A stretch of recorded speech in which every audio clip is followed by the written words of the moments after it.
Muy buenos días, tengan todos ustedes. Les damos una muy cordial bienvenida a nombre del Instituto Nacional de Desarrollo Social a este que es el segundo gran bloque de teleconferencias de este año y que inauguramos con un programa de fortalecimiento y profesionalización para las organizaciones de la sociedad civil. El Instituto Nacional de Desarrollo Social cada año publica las convocatorias correspondientes al programa de coinversión social. Y dentro de este programa de coinversión social existe la posibilidad de que las organizaciones de la sociedad civil, las instituciones de educación superior y los centros de investigación presenten proyectos para formar a las propias organizaciones en materia de profesionalización de su quehacer. Así, distintas organizaciones presentan proyectos y las que resultan elegibles conforman un programa de formación, en esta ocasión integrado por 11 módulos. 11 módulos que se imparten de manera presencial en distintas sedes distribuidas estratégicamente en la República y que buscan estar ubicadas precisamente de forma tal que puedan abarcar amplias porciones de territorio. Sin embargo, hemos encontrado que hay muchas personas que pueden estar interesadas en estos contenidos y que no pueden acceder a estos cursos presenciales por la distancia, por los tiempos, por cualquier circunstancia que pueden ser muy variables. A ese respecto, hemos entonces pedido a las organizaciones que están impartiendo presencialmente estos módulos que elaboren resúmenes de sus propios módulos para presentarlos en teleconferencias como esta. Y hemos integrado estas 11 teleconferencias en un curso que está disponible para las personas que puedan verlo por vía de las teleaulas o por la vía del internet, es decir, como un curso a distancia. Las personas interesadas en cursar así estos módulos, digamos, el resumen del curso presencial que está formado por estos módulos, podrá registrarse en la página http://indesol.ilce.edu.mx, en donde encontrarán hasta abajo de la página un botón para que puedan accesar a toda la información relativa a este curso, y ahí mismo encontrarán un formato para registrarse. Hay un formato para que se registren los servidores públicos, federales, estatales y municipales, y otro para que lo hagan los ciudadanos en general, donde podrán inscribirse las personas que forman parte de las organizaciones. De tal manera que es importante que, no necesariamente en este momento, puede ser después de esta teleconferencia, pero es importante que todas las personas que estén interesadas en tomar este curso completo, cubrir todos los requerimientos y al final de cuentas buscar la obtención de una convocatoria, hagan este trámite inicial, que es el de registrarse, según se observa en pantalla en la parte de abajo de la página en donde estamos transmitiendo. Una vez que lo hagan, obtendrán una clave de registro con la cual podrán después estar ingresando a las teleconferencias, podrán bajar todos los materiales de apoyo del curso y en su caso tendrán acceso a las evaluaciones que se practicarán en su momento. Las personas que hayan cubierto todas estas etapas y así quedará registrado con su clave de registro, por eso es importante que se inscriban, las personas que así lo hagan entonces tendrán el acceso a esta constancia por horas de capacitación. Explicado esto, también cabe mencionar que estas teleconferencias, entonces, como ya lo he dicho, son impartidas por organizaciones de la sociedad civil. Esto le da un valor agregado a este curso en la medida en que vamos a hablar de su profesionalización por los propios actores y por la experiencia de quienes han vivido el ser una organización, el constituirse como tal, el funcionar como tal y el vivir pues todas las vicisitudes que implica la operación de estas organizaciones. El día de hoy, en esta conferencia inicial relativa a la sociedad civil en México, que está a cargo del Centro de Estudios Ecuménicos AC, tengo el honor y el gusto de que me acompañe en la conducción de este programa Sara San Martín Romero. Ella es directora del propio Centro de Estudios Ecuménicos ACE. Le damos una muy cordial bienvenida, estamos muy agradecidos de que estén ustedes con nosotros y como co-conductora de este programa le cedo la palabra. Muchas gracias, Arturo. Buenos días a toda nuestra audiencia.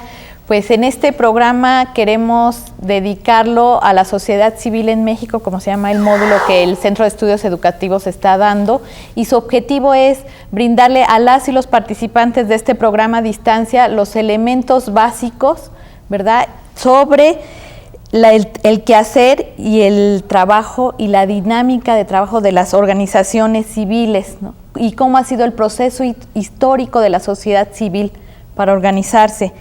Y también los retos que estamos enfrentando las organizaciones civiles ahora en el contexto de nuestro México actual. Esperamos que sea un espacio para que ellos se repiensen, si son miembros de las organizaciones civiles, se vean reflejados y también se piensen en su quehacer y en sus retos como organizaciones civiles. Muy bien. Gracias, Arturo. Y también tenemos ahorita un video que queremos presentarles. Adelante. Es un video que habla de la sociedad civil organizada, una experiencia a seguir, y fue elaborado, producido por Indesol, por el Canal 11 y por el Consejo de Educación de Adultos para América Latina. Entonces, vamos a verlo.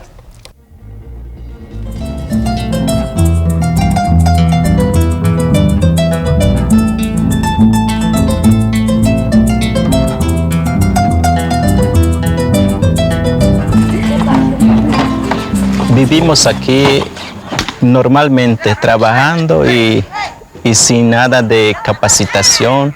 No nos ofrecieron dinero, no nos ofrecieron crédito, sino ellos nos empezaron a ofrecer cursos, capacitaciones. Ya me siento más tranquilo porque pues ya tengo así que un oficio. Yo estoy saliendo adelante con este trabajo que estoy haciendo. Pues claro, es un poco difícil también trabajar, coser, a sacar todas las medidas, pero pues el que no lucha no gana. Pues no vienen para aquí, de más para aquí de la Santa, yo dije, oye, dejamos de con este trabajo podemos apoyar a nuestra familia, porque aquí pues no tenemos otro trabajo que hacer, solamente lo que sabemos hacer es el trabajo del que sacamos la fibra del maguey. Tene, pues verá, que más que voy a telezo, que en canic, tú me encachas, pero yo me shbali ohle. Que más que voy a tú me vela, que más tibi, que más otro le encaché, biche, caché, tacuatum. Tú me ya hibichan, tú me jucache, pero pues le chewa, ya anchas, shiimwa bello, pues bello yanto, un itbale cante. Y no hay que salirse de la localidad para conseguir el dinero, que es lo que falta en las localidades, sino que aquí lo podemos conseguir. Podemos avanzar de manera muy importante a partir de los propios recursos de nuestras comunidades. Y estas organizaciones que participan en el proceso de sistematización reflejan muy claramente ese gran potencial. Vemos nosotros con mucha importancia la cuestión forestal, debido a que es un punto de partida para diversificar actividades. No queremos aprovechar solamente nosotros de lo que dejaron nuestros abuelos, sino queremos dejar también para nuestros hijos, para los que vienen atrás de ellos, para que también a ellos les quede algo, ¿verdad? Para que algún día digan, pues esto mis padres lo hicieron. Para mí es una maravilla. Yo de que recuerdo de que antes se cazaba, se mataba a los animales, ahora vivir de ellos más que nada, es una sensación, me siento un orgullo para mí, para toda mi gente. Le da gusto uno meterse debajo y sentarse y mirar la palizada y el zumbidazo arriba, hasta agarra uno fuerza allí, agarra en los pulmones. Yo me gusta recargarme en los árboles. Que pues antes decían aquí el pueblo, el costumbre más bien, que vale más los hombres que las mujeres. Y eso no es cierto, porque hemos aprendido que tenemos el mismo derecho tanto como los hombres, tanto como las mujeres. Antes en Mazunte los hombres golpeaban mucho a sus esposas y ahorita ya no se ve tanto eso. Entre nosotras mismas nos apoyábamos. Decíamos, ¿cómo es posible que te vas a dejar si tú no eres su hija, tú no eres nada de él, eres su compañera? Las mujeres sí podemos también trabajar cuando queremos. Sí, es cuando se quiere una cosa, pues se puede lograr. estamos defendiendo nuestros derechos, y tampoco nosotros que vamos a sentir vergüenza porque nosotros hablamos totonaco o que nosotros vestimos muy sencillo, pero ya no sentimos vergüenza. Ante la ley, nosotros somos iguales, que sea un indígena, que sea un mestizo, que sea chico, que sea grande, pero todos somos iguales. Y ellos son como cualquiera de nosotros, nada más que tienen una discapacidad y que sienten, pueden expresar sus cosas, pueden sentir y expresan de diferentes maneras. Estas experiencias generan formas o modelos de participación que pueden ser útiles para ser conocidos por otras experiencias en otros lugares semejantes a los que ellos están trabajando. Antes casi no tomábamos leche. Sí me ha servido bastante porque ya con la leche me he ido también curando de los nervios. Sí, me la tomo con chocolate. Pues a veces nos traen unas chivas por ahí de mucha importancia y a mí me gustan mucho. Es que me gusta mero trabajar. Gracias que viene a visitar ustedes, pues les ayudas adelante para que me sube otro poquito, porque si no...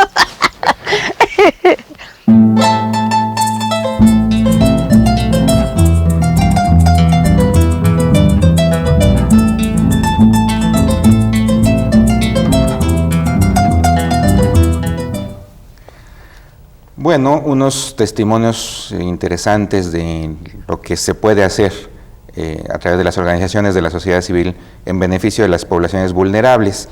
Para comentar este video y para continuar con este tema, se encuentra con nosotros el maestro Rafael Reigadas Robles Gil, y pido a Pilar si nos hace el favor de presentar la semblanza curricular del maestro, por favor.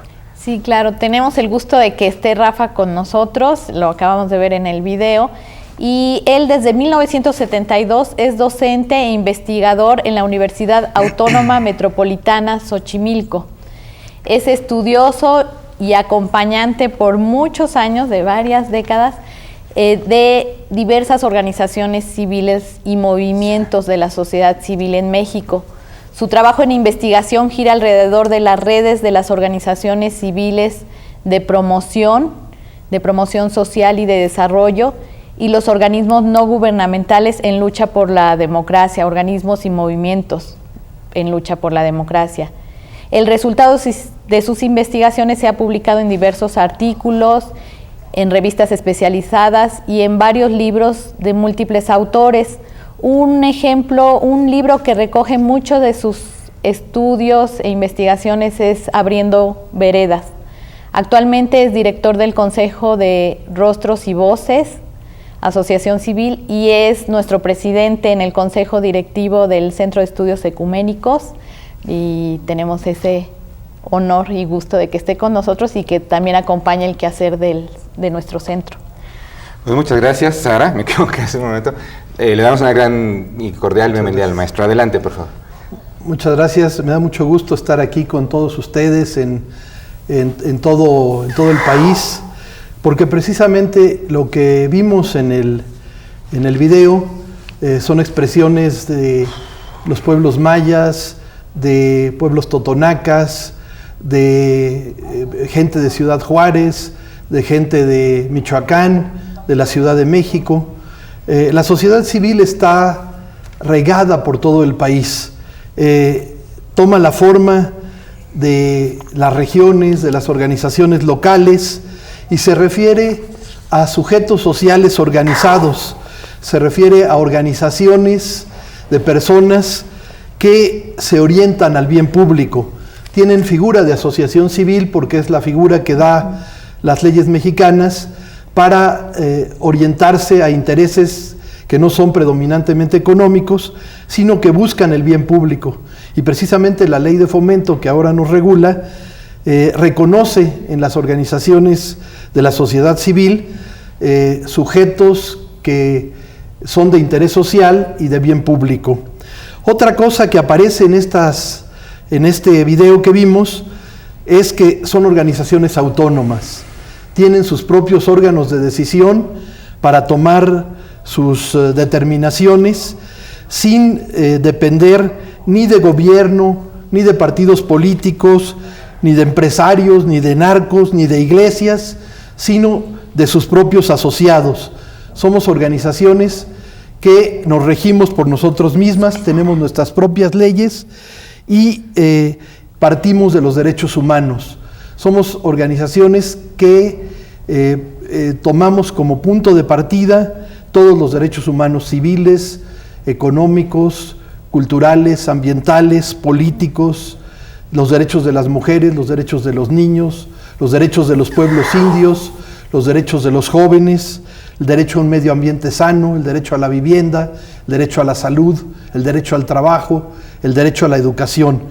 En torno a los derechos humanos nos organizamos para darlos a conocer, para hacerlos vigentes, para exigirlos, para impulsarlos.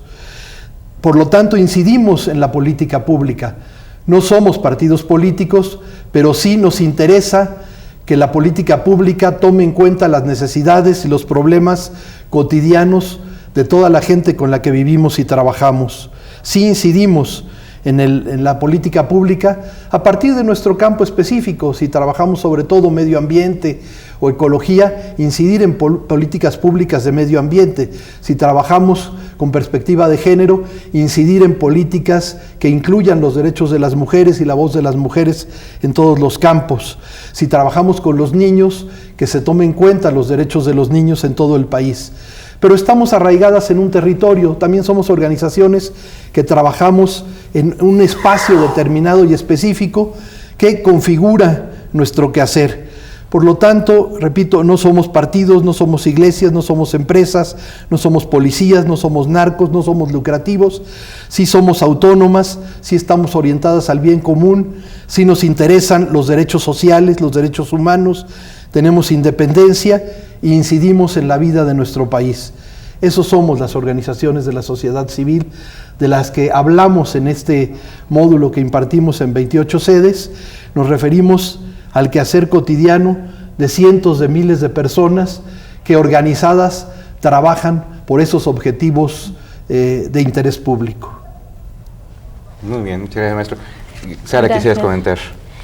Sí, para poder distinguir en los talleres que hemos dado, porque hemos estado en diferentes estados, poder distinguir entre sociedad civil y organizaciones de la sociedad civil, porque es una de las partes que trabajamos ahí. ¿Tú nos pudieras hablar un poquito de qué es la sociedad civil y dentro de eso entonces las organizaciones de la sociedad ¿Cómo no? civil?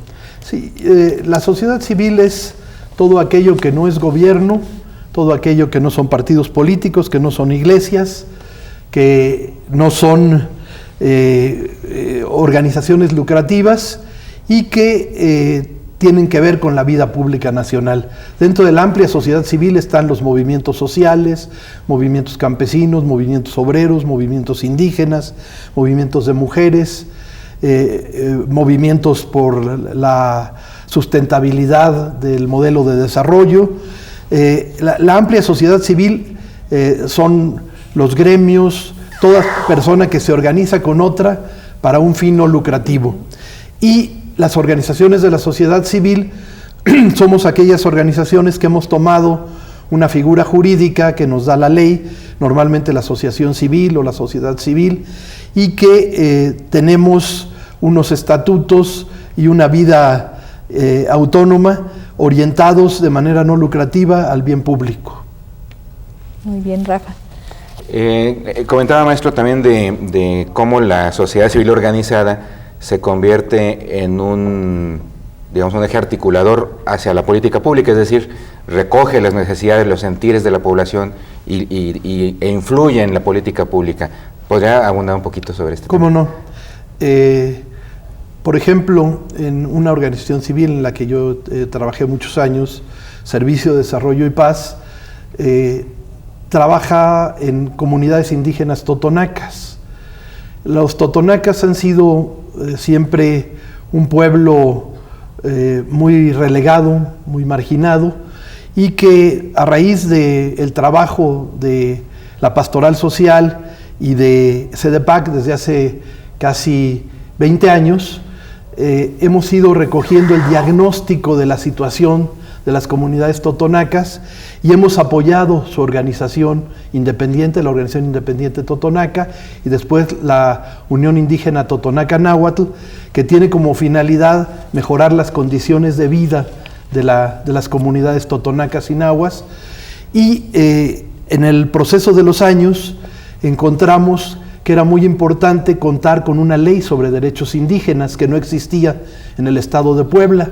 Entonces, junto con todas las comunidades de toda la zona, empezamos a ver cuáles eran los derechos de los pueblos indios que ellos querían que quedaran legislados, y se produjo una propuesta de ley que está ahorita en el Congreso del Estado de Puebla, hecha por la gente de las organizaciones, con el apoyo de CEDEPAC, con el apoyo de la Pastoral Social de la Iglesia, para tener una ley que regule toda la vida de los totonacas en Puebla y de todos los demás pueblos indios de Puebla, con una ley que sea incluyente de los derechos de los pueblos indios. Es una forma de incidir en la política pública al volver una costumbre, un conjunto de imaginarios sociales, volverlos una norma jurídica que rija de manera equitativa la relación de los pueblos indios con el resto de la sociedad poblana.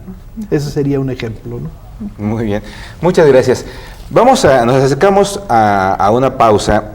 Les recordamos que existen teléfonos en el estudio para que ustedes se comuniquen con nosotros, nos hagan llegar sus preguntas, sus comentarios, sus dudas, sus críticas. Tenemos el teléfono 5010-9550 para que se comuniquen con nosotros de la zona metropolitana de la Ciudad de México. Del resto del país, la alada sin costo 01800-638-4523. Como hemos comentado al principio, estamos en la dirección electrónica http://indesol.ilce.edu.mx, donde está el mecanismo de registro para este curso que estamos ahora inaugurando, donde ustedes pueden encontrar todas las teleconferencias que hemos venido dando desde el 30 de abril a la fecha, y donde además encontrarán un chat a través del cual nos pueden hacer llegar en este día sus comentarios. Si hubiera fallas en la transmisión, pueden reportarlo al 01800-638-0060. También pueden tener contacto con nosotros a través del correo electrónico teleaulas@indesol.gov.mx. Otra vía es el ICQ. Los datos son Teleaulas Sur 15 28 08 265, Teleaulas Norte 15 28 05 629, Teleaulas Centro 15 28 07 488 y Administración y Operación de Teleaulas 2378 86 430. Decíamos que vamos a una pausa, y en esa pausa veremos otro video con algunos testimoniales. Sara, por favor, si nos puedes ayudar diciéndonos de qué se trata. Sí, este video tiene algunos testimonios, opiniones de diferentes personas de las organizaciones civiles, y hablas principalmente sobre el quehacer de una de las organizaciones que somos nosotros, el Centro de Estudios Ecuménicos, que fue fundado en 1968, tenemos 42 años de trabajo, y son opiniones, testimonios de nuestro quehacer, es lo que vamos a ver enseguida. Adelante, por favor.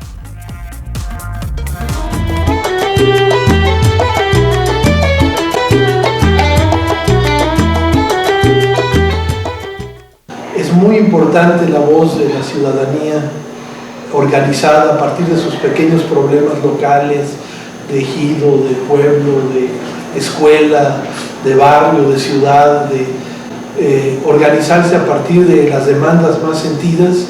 El CE desarrolló una política institucional de acompañamiento a muchos de esos grupos más sociales y civiles o pastorales, que después dio origen a una red. Pues literalmente de sembradores y sembradoras de esperanza, porque viene gente de todas partes a distintos talleres para recibir procesos de formación. Eso, a la luz del tiempo, es extraordinariamente interesante verlo, porque muchas de esas personas que tomaron talleres luego fueron piezas clave en los procesos de transición local, construyeron redes, construyeron trabajos, participaron como consejeros electorales, participaron en algunos procesos de alternancia en los gobiernos locales. Fue la formación de liderazgos para la democracia desde la sociedad civil. Digamos, el CES siempre ha tenido una preocupación por lo que es la relación de los cristianos y la vida política. Y esta relación durante bastante tiempo la discutió, la reflexionó, incluso algunos de sus miembros se incursionaron en el ámbito de lo político en sentido tradicional del término. La línea del CE era más bien una especie de introducción a la política de los creyentes religiosos, y era el espíritu de las comunidades eclesiales de base. Y por lo tanto el reposicionamiento de la fe religiosa. Con temas como el comercio justo, con temas como todo lo que es una iglesia pluricultural, lo que es las diferentes formas de teología, es repensar cómo se conecta todo lo que es teología de liberación con el trabajo diario de la gente. Los sectores populares son empobrecidos, son explotados o discriminados y vulnerables, y creyentes religiosos. Entonces ese es un rasgo que acompaña a la mayoría, si no a todos. Y yo creo que aquí el CE pues aporta mucho, ¿no? Porque toma en cuenta esos procesos, acompaña y también los deja que ellos hagan, ¿verdad? Y tomen sus propias decisiones. Que la experiencia acumulada los haga tener la responsabilidad de seguir en ese trabajo, comunicando su experiencia y viviéndola.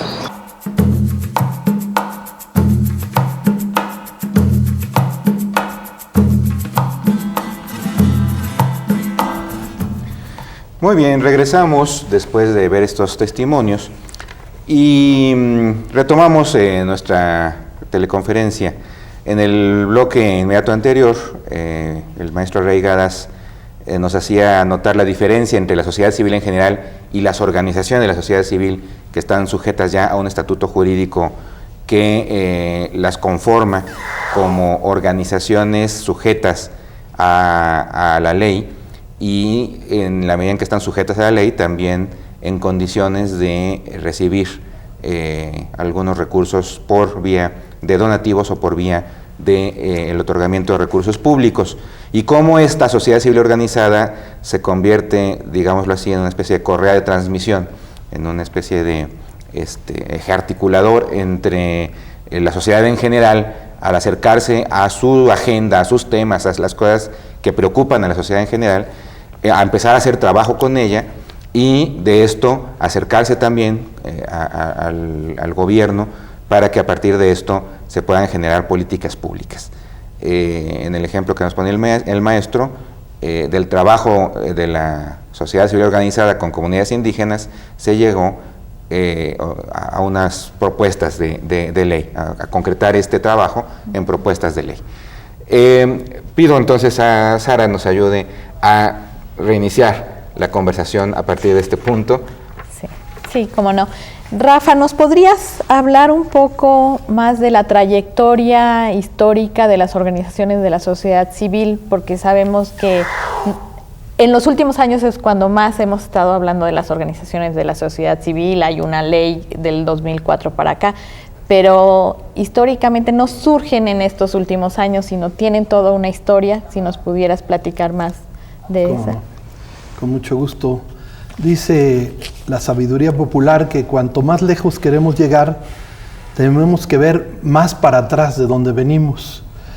Y yo creo que voltear al pasado para ver las organizaciones civiles, que tenemos 50 años en la vida pública de México, es interesante. Alguna vez el doctor Lorenzo Meyer preguntaba que por qué México era un país de estructuras tan duras.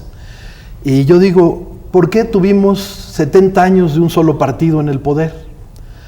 ¿Por qué tuvimos 56 años de Fidel Velázquez como dirigente de la CTM?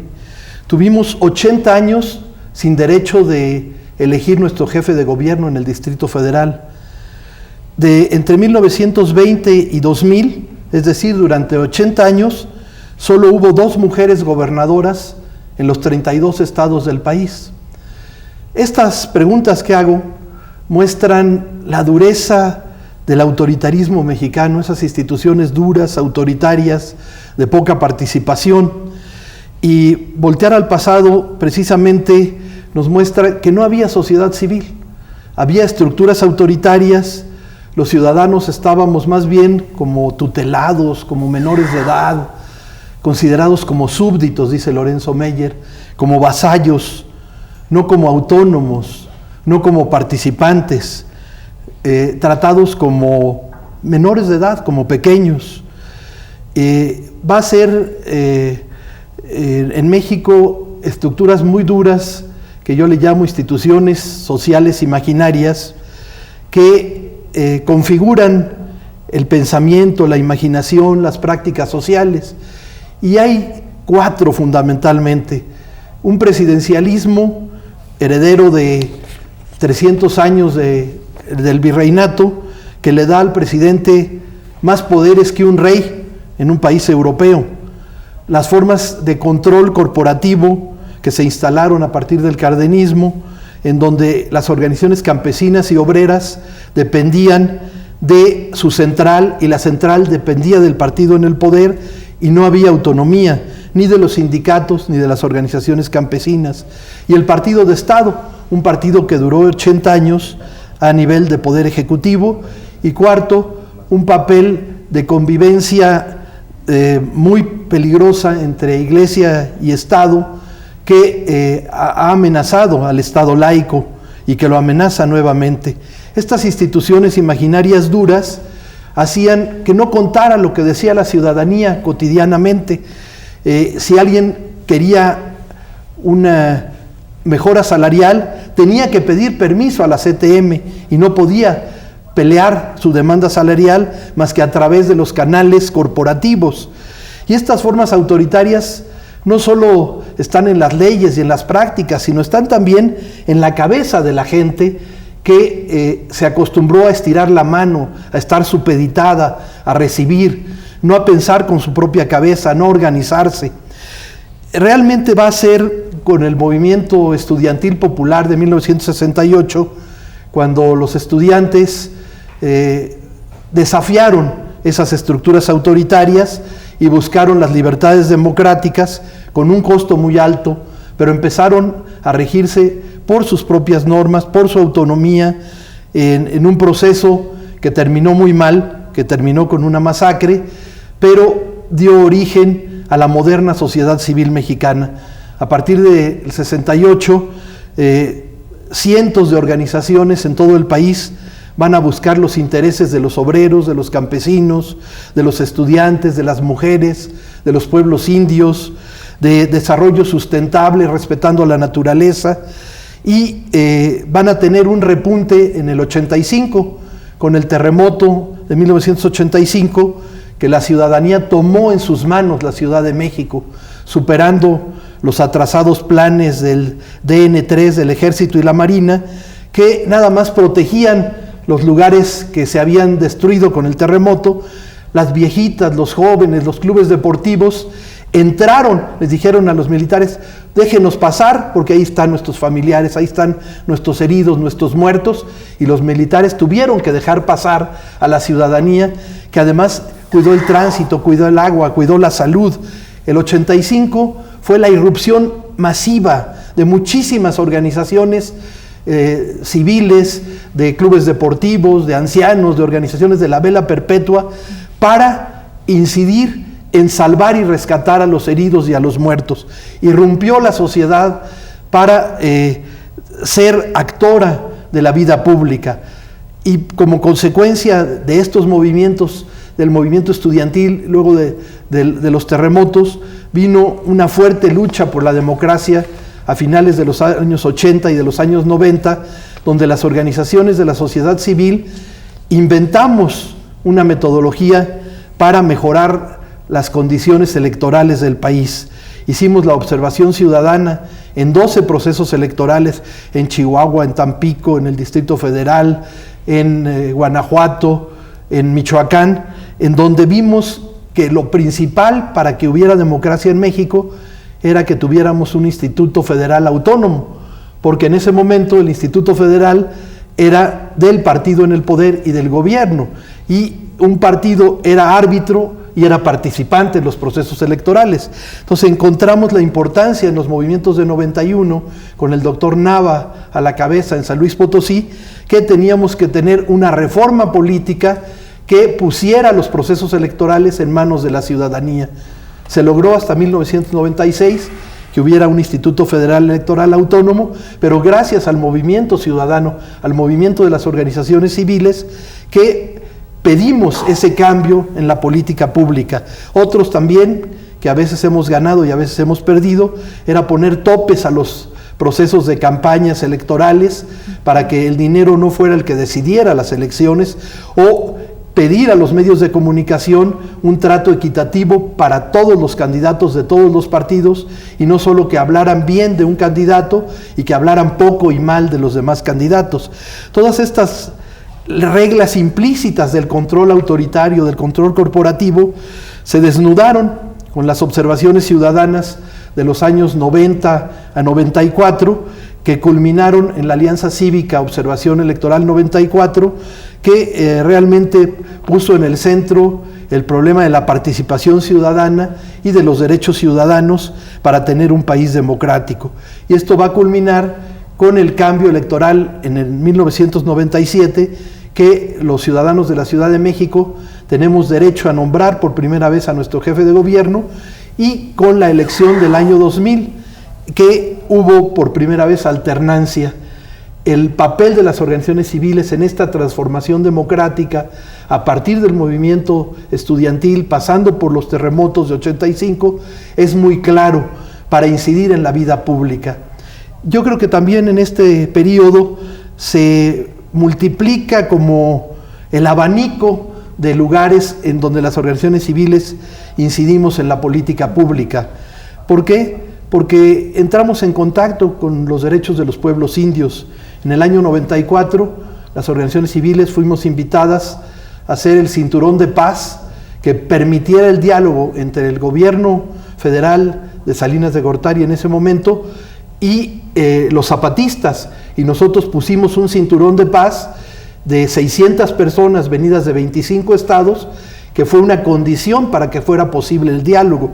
Entonces conocimos también el atraso de la ley sobre pueblos indios, y empezamos a buscar mejores condiciones para todos los 56 pueblos indígenas mexicanos del país. Y así podríamos ir viendo en relación a los problemas de medio ambiente, de destrucción de la ecología o de los derechos de los niños, o otro caso ejemplar son los derechos de las mujeres. Las organizaciones civiles de mujeres nos han puesto el ejemplo de cómo lograr acciones positivas para cambiar la ley a favor de los derechos de las mujeres en todo el país. Podríamos abundar muchísimo en otros campos de política pública donde estamos inmersas las organizaciones de la sociedad civil y en donde hemos estado trabajando los últimos 25 años.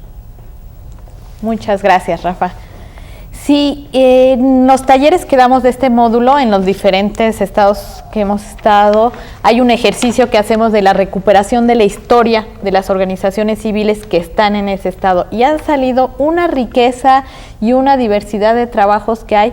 Y vemos cómo estos momentos que Rafa ahorita nos ha marcado en la historia del 85, de los 88, cómo también fue influyendo en los diferentes estados para la generación de movimientos ciudadanos, la generación de organizaciones civiles, ¿no?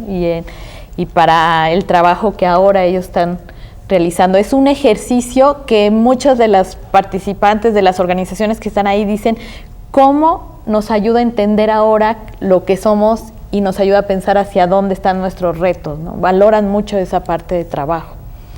Y no sé, Rafa, si tenemos todavía un poquito de tiempo para que nos hables en términos generales de otra parte que reflexionamos también en los talleres, como los dos grandes campos o cualidades que pueden tener las organizaciones civiles de la asistencia social y la promoción del desarrollo social. Cómo no, con mucho gusto. A lo largo de la historia podemos encontrar como dos modelos, dos paradigmas, dos conjuntos de formas de intervenir en la sociedad que tienen muchísimos años. Si yo les hago así a ustedes, sin que hable una sola palabra, ustedes están entendiendo que estoy pidiendo algo. Es un gesto que tiene 500 años y que los españoles, después de que destruyeron gran parte de la vida en México, trajeron instituciones para atender a los huérfanos, a las viudas que habían quedado después de las encomiendas, después de las minas. Dicen los historiadores que del año 1520 había en Mesoamérica 28 millones de indígenas. En el año 1599, 80 años después, quedaba 1 millón de mesoamericanos. Habían muerto de peste, de viruela, de trabajos forzados, de enfermedades, 27 millones de mesoamericanos. Y llegaron las primeras instituciones de la corona española con la virreina para asistir a los que habían quedado pobres y abandonados después de haberlos destruido. Estas instituciones de asistencia tienen un arraigo muy profundo y a lo largo de la historia han venido evolucionando como un modo de intervenir en la sociedad. Hoy el Senado ha definido hace unos 10 años que la asistencia es un derecho de todos los mexicanos.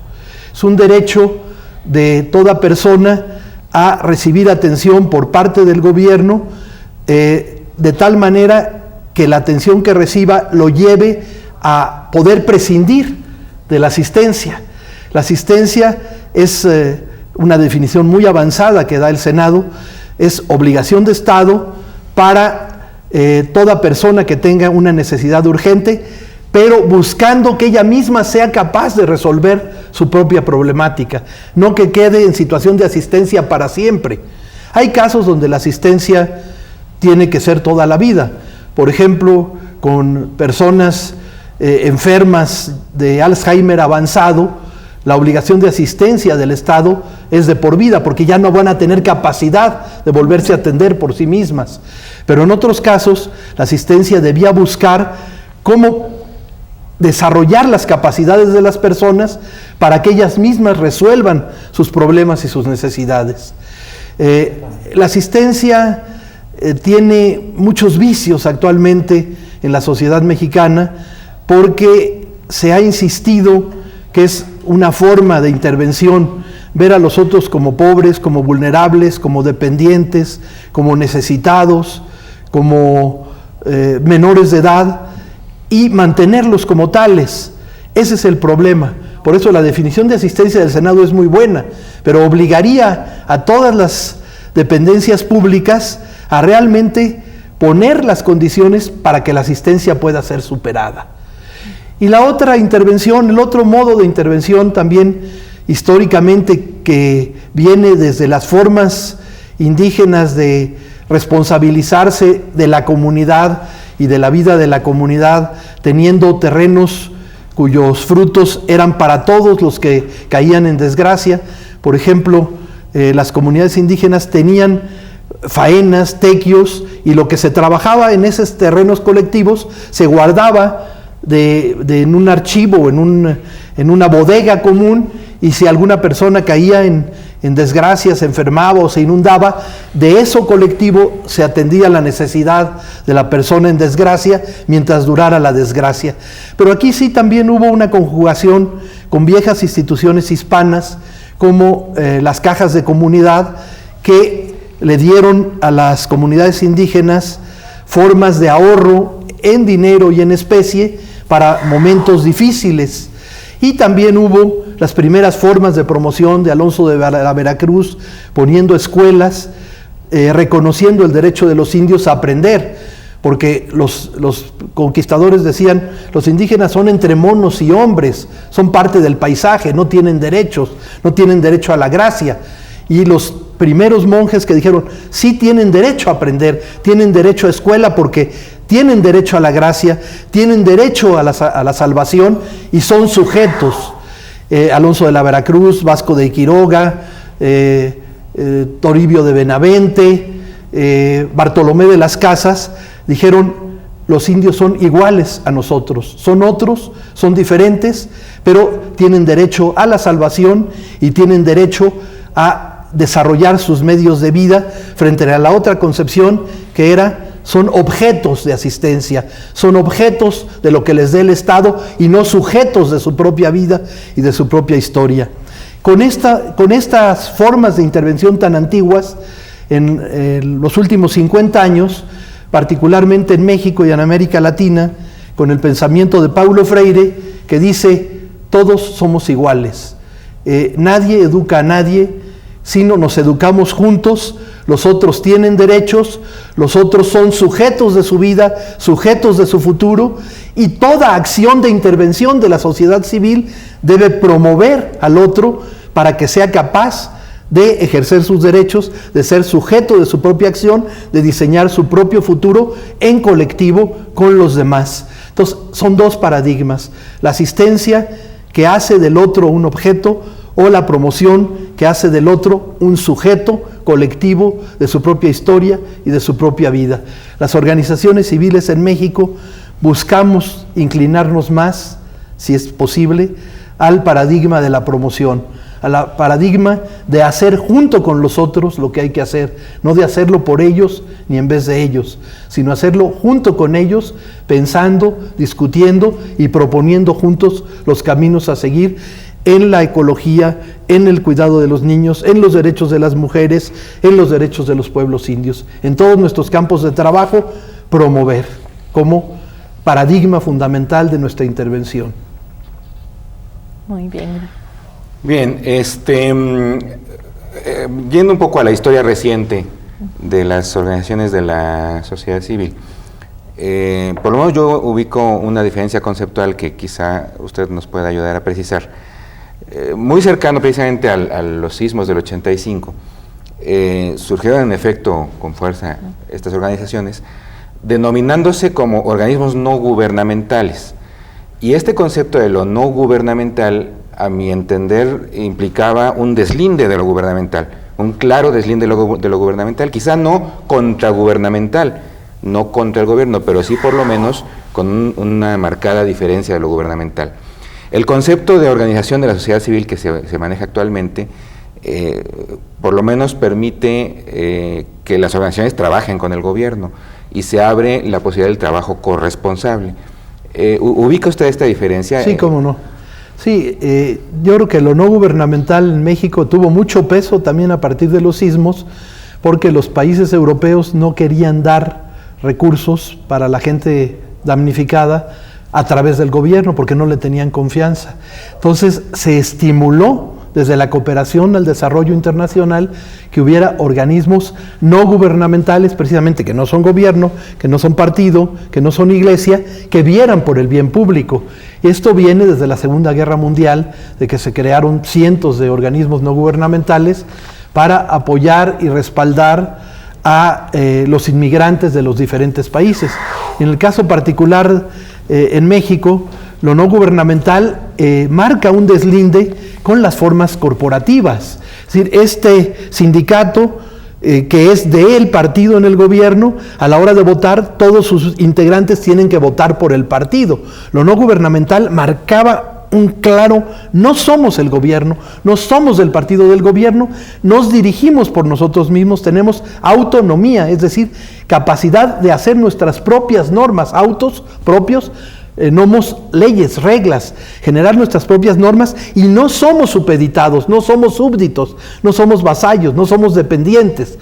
Lo no gubernamental tuvo una fuerza muy grande en los años 80 como para marcar que estábamos en otro territorio distinto y que nos interesaba lo público.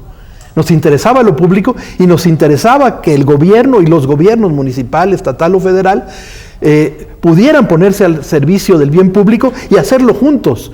No somos contra el gobierno ni antigobierno, somos diferentes, autónomos, y tenemos un saber específico que proponemos al gobierno para incidir en las políticas públicas de manera corresponsable, de manera conjunta, como es este programa de capacitación de las organizaciones no gubernamentales del país. Es un programa que el gobierno da los recursos y las organizaciones no gubernamentales hacemos los 8 módulos de formación.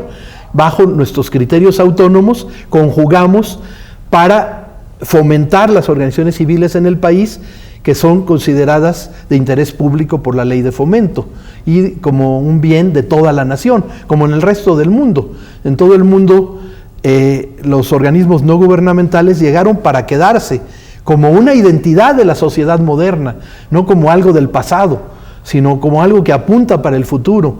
En los países más desarrollados hay muchísimo más organizaciones no gubernamentales que en México. México, por ese atraso corporativo, tenemos una por cada 2.500 habitantes. En Estados Unidos hay una por cada 150 habitantes. Entonces, los organismos no gubernamentales somos parte del futuro de México, como formas no controladas, no corporativas, autónomas, de incidir en la forma que debe caminar el país. ¿Sara? Sí, y después recuerdo que para los 90s ya empezamos a reflexionar las organizaciones civiles, es decir, definámonos no por la negativa, por lo que no somos, sino por lo que somos, y se empieza a construir el concepto de organizaciones de la sociedad civil, o sea, en un sentido afirmativo. Pero por supuesto que es para diferenciarnos, ¿no? Y que a lo largo de la historia de las organizaciones también se puede ver cómo ha habido diferentes momentos de estar en contra o pararse frente, ¿verdad?, para la interlocución, la discusión de lo público y buscar salidas comunes, ¿no?, en una interlocución y en una relación de corresponsabilidad, pero no de subsumirnos, ¿no?, al gobierno. En el taller ya comentaba que trabajamos una reconstrucción histórica y también la cuestión de la asistencia social y la cuestión de promoción del desarrollo social lo trabajamos también, es otro de los temas que abordamos. Se discute, tenemos un manual que se hizo específicamente para el taller, en donde hay lecturas, trabajos en equipos y sobre todo en esta parte es que ellas mismas se vean en su quehacer y que identifiquen la forma de intervención que tienen. A muchas les cae mucho el 20 de decir, sí, lo que estamos haciendo es solo dar y no soluciona, ¿no?, sino ¿cómo podemos ir avanzando a que nuestras personas con las que trabajamos sean sujetos activos y no pasivos? Y se hacen unos trabajos también creativos, gráficos, para ubicar entre la promoción y la asistencia, muy ricos, ¿no?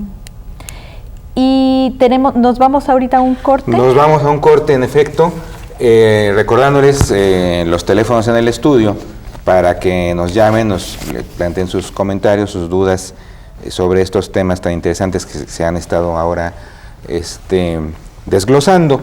El 5010-9550 aquí en la zona metropolitana de la Ciudad de México. Para el resto del país, el ALADA sin costo 01800-638-4523.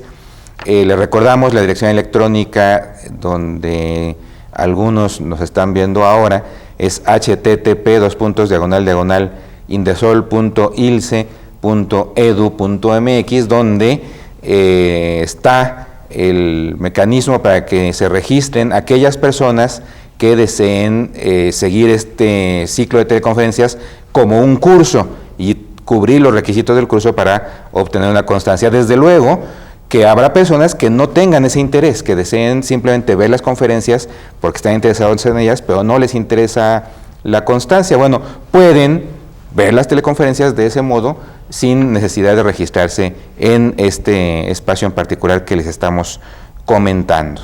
Es decir, son conferencias que están abiertas para el público en general, sea que quieran verlas en la mecánica del curso o sea que quieran verlas como una información general.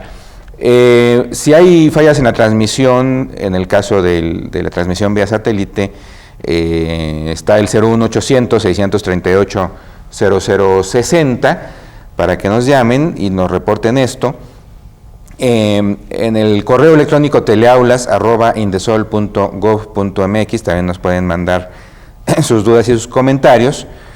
Y por el ICQ tenemos los siguientes datos: Teleaula Sur 1528-08-265, Teleaulas Norte 1528-05-629, Teleaulas Centro 1528-07-488 y Administración y Operación de Teleaulas 2378 86 430. Entonces, Sara, nos vamos en efecto a un corte donde veremos otro video. Si nos platicas de qué se trata. Sí, este video tiene información general, global, de las organizaciones de la sociedad civil en México, en términos generales de muchos tipos, y también hace un comparativo con otros países. Entonces, cómo está la cantidad de organizaciones civiles que hay en otros países, como en España, en Ecuador. Entonces, nos da una muestra de la densidad organizativa que existe en el mundo y a México comparativamente con otros países. Vamos a verlo, adelante.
No la tienen, se puede. La verdad no sé cómo fue.